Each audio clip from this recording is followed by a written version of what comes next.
Lassiter Factor. Straight out of Waldorf, crazy motherfucker named Bankfo. What's up, all my movie loving maniacs? This your boy Bankfo B of the Lassiter Factor, and today I'm going to talk about Straight Outta Compton, which is celebrating 10 years. This is a very special movie to me. It was one of my favorite films of 2015. I recently rewatched it, so let's review.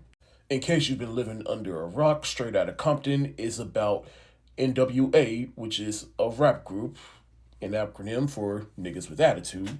White people, I dare you to say it. But they're a rap group from Compton, California, in which they released their album Straight Outta Compton, which sets the world on fire. The album, it highlights the harsh realities of living in those areas. In the album, it sparked a lot of controversy, but it changed culture and it changed hip-hop. And then, of course, the second half of the movie is a typical biographical film. We see their life and career after that success. Now, like I said, this was one of my favorite films of 2015, perhaps top 5 even. I absolutely love this movie. It was definitely a music biographical film for people of my generation. And of course, we all know the real life group, NWA, which consists of Dr. Dre, Eazy-E, Ice Cube, DJ Yella, and MC Ren. And of course, 2 of these men would go on to have great careers post this group. And then of course, Eazy-E, the sad tragic end for him, we all know. And like I said, Straight Outta Compton, not only it's one of the best hip-hop albums ever made, but it was an important album that had to happen in order for us to get to where we are now with hip-hop. Now, I'll admit, when I first started rewatching this movie, I was a little worried, thinking that it may not hold up quite as well as it did 10 years ago, but as the movie went on, I was just really surprised with how well this movie held up. Because, of course, this movie is not just about NWA, but it was about the things that they talked about. It talked about police brutality, the harsh realities of living in Compton, California, and, of course, the sad reality of being killed by the police, like all things that are still relevant to this day, sadly.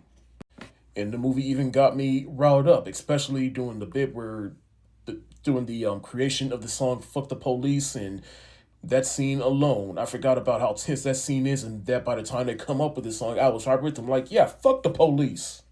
The first half is not just about NWA, but it also highlighted the cultural significance of that group in their album, whereas with the second half of this movie, it's more so the biographical side of things, in which, again, it highlights their careers and what they did after the success of their album Straight Outta Compton. Ice Cube, he went on to have a solo career and then eventually a movie career. Dr. Dre, he went on to start Death Row Records with Suge Knight, and then eventually he left that and started Aftermath, and that's when he, of course, the careers he was responsible for showcasing are Snoop Dogg, Tupac, Eminem, 50 Cent, and then he made a deal with Apple with Beats headphones, and of course he discovered Kendrick Lamar.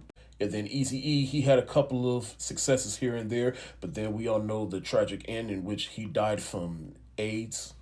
And if I had any criticisms about this movie, I do have some, but it's just this movie, while the movie is about NWA, it's more so about Dr. Dre, Eazy-E, and Ice Cube.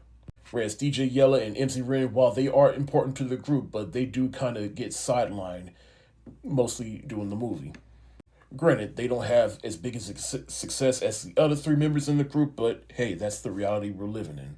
And they did such a good job with the cast as well. O'Shea Jackson Jr. plays his own father, Ice Cube, O'Shea Jackson Senior, I guess.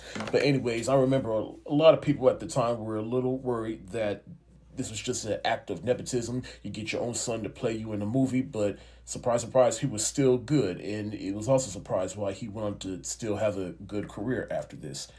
Jason Mitchell, who plays Eazy-E, he had to do a lot of the heavy lifting in this movie, and he did such a good job at portraying Eazy-E within this film.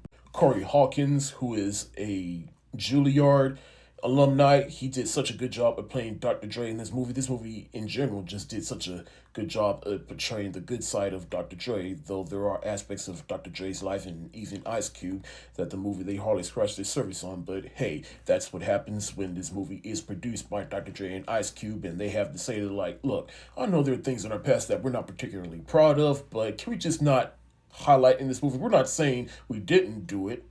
We just don't want to address it in this movie. And even Aldis Hodge, who plays MC Ren in this movie, who would have thought that for someone who kind of got silent in this movie, he would also go on to have a great career after this movie. Now, I also got to give glory to F. Gary Gray, who is the director in this movie. And of course, he's made such classics like Set It Off, Friday with Ice Cube. He's made so many great films. He made one Fast and Furious film. And to me, this movie right here, Straight Outta Compton, just might be one of his best, top 5 even. There's so much about this movie to love and admire, even right down to the Easter eggs and references to other people and other things within hip hop culture, like Ice Cube sitting down to write the script for Friday, the mention of Boys in the Hood, and of course, even the end credits of this movie. To me, this had one of my favorite end credits ever within a film because it essentially serves as the epilogue in which we see all the footage of the real life NWA, and then we see their lives after the ending of this movie, in which Dr. Dre, he discovered Eminem and 50 Cent, and then the deal with Beats Headphones, and then Ice Cube, his career, and then just the cultural impact they have had. While there's a lot to love and admire about this movie, there is some things to criticize, but the biggest thing that I think this movie accomplished, and this is something that Jeremy Jahns, when he reviewed this movie 10 years ago, he mentioned it in his review. I think this movie just did such a good job of showing what happens when you take a bunch of kids out of one neighborhood, you give them a bunch of money, you help them accomplish their dreams, and then they all end up in different places at the end of the day. And I just feel like this movie just illustrated that excellently. Straight Outta Compton gets a resounding heart eyes emoji. Thank y'all so much for watching. Have you seen Straight Outta Compton? If so, let me know what you think in the comment section below. This is your boy, Bankful B of the Lassiter Factor. Stay safe, wash your hands. Peace.